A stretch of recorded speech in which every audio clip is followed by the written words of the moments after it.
ଗ୍ରୀଷ୍ମ ଆରମ୍ଭରୁ ଅଂଶୁଘାତରେ ମୃତ୍ୟୁ ନେଇ ଅଭିଯୋଗ।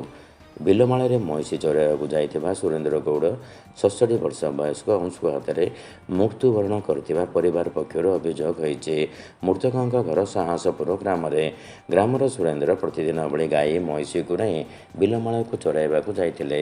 ମଧ୍ୟାହ୍ନ ସମୟରେ ବିଲ ହୁଡ଼ା କଡ଼ରେ ପଡ଼ିଥିବା ଦେଖି ଗ୍ରାମ ଲୋକେ ପରିବାରକୁ ଖବର ଦେଇଥିଲେ। ଅଚେତ ଅବସ୍ଥାରେ ଘର ଲୋକେ ଆମ୍ବୁଲାନ୍ସ ଯୋଗେ ଆସିକା ମେଡିକାଲକୁ ଆଣିଥିଲେ। ଚିକିତ୍ସା ଅଧିକାରୀ ତାଙ୍କୁ ମୃତ୍ୟୁ ଘୋଷଣା କରି ପୋଲିସରେ ଖବର ଦେଇଥିଲେ। ଶବ ବ୍ୟବଚ୍ଛେଦ କରାଇବାକୁ ପଠାଇ ରିପୋର୍ଟକୁ ଅପେକ୍ଷା କରାଯାଇଛି। ଅଭିଯୋଗ ପ୍ରକାରେ ଏହା ଅଂଶୁଘାତ ନା ଅନ୍ୟ କ'ଣ ମୃତ୍ୟୁର କାରଣ ତାହା ଜଣାପଡ଼ିବ। ସୁରେନ୍ଦ୍ର ଗୌଡ଼ ବୋଲି ସେ ମାନେ 10ଟା 11ଟା ସମୟରେ ମାନେ ଯେଉଁ ମଇଁଷି ଚରାଇବା ପାଇଁ ଯାଇଥିଲେ। ତ ଦେଖନ୍ତୁ ଯେଉଁଭଳିଆ ଖରାର ଗ୍ରୀଷ୍ମର ତାପରେ ଖରା ଯେଉଁ ଭଳି ଭୀଷଣ ଭାବରେ ହେଉଛି, ସେହି ସମୟରେ ସେ ଅଚେତ ହେଇ ମାନେ ପଡ଼ିଯାଇଛନ୍ତି। ପଡ଼ିଲା ପରେ ଗାଁରେ ଯେଉଁ ଯିବା ଆସିବା ରାସ୍ତାରେ ଲୋକମାନେ ଦେଖିଲା ପରେ ଲୋକଟାକୁ ଚିହ୍ନି ପାରିଥିଲେ ଯେ ସୁରେନ୍ଦ୍ର ଗୌଡ଼ ବୋଲି।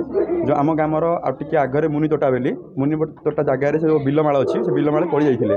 ତ ସେପଟେ ଯିବା ଆସିବା ସମୟରେ କିଛି ଗାଁ ଲୋକ ଦେଖିଥିଲେ। ତ ସେମାନେ ଇନଫର୍ମେସନ୍ କରିଥିଲେ ଗାଁକୁ। ତ ଗାଁର ଯାଇଥିଲେ, ଗଲା ପରେ ଦେଖିଲେ କି ମାନେ ପୁରା ଅଚେତ ଅବସ୍ଥାରେ ପଡ଼ିଛନ୍ତି।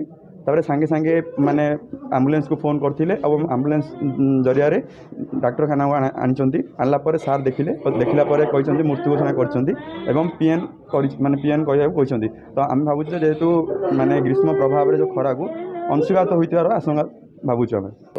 ଗଞ୍ଜାମରୁ ମନୋଜ ସାହୁଙ୍କ ରିପୋର୍ଟ, ମାନବାଧିକାର ନ୍ୟୁଜ୍ ଇଣ୍ଡିଆ।